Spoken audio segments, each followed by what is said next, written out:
نتنياهو يا كلب اليهود، يا كلب اليهود، يا من قلت قبل أيام بتصريح أنه ليس لأهل فلسطين الحق في العيش والبقاء. أبشر باليوم الذي تموت فيه ويموت فيه كلابك وخنازيرك.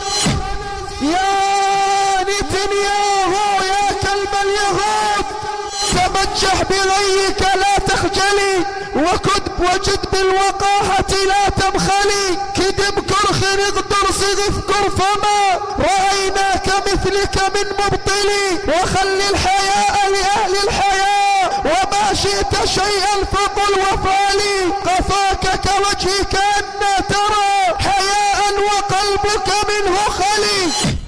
يا نتنياهو يا كلب اليهود، نحن أمة لا نموت إنما نمرض، وسيأتي اليوم الذي يعالجنا ربنا ونقوم من مرضنا.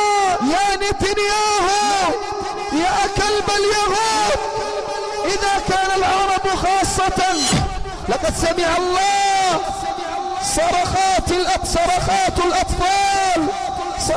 الأطفال، لقد سمع الله بكاء النساء، لقد سمع الله استغاثات الرجال، لقد سمع الله ورأى الله وعلم الله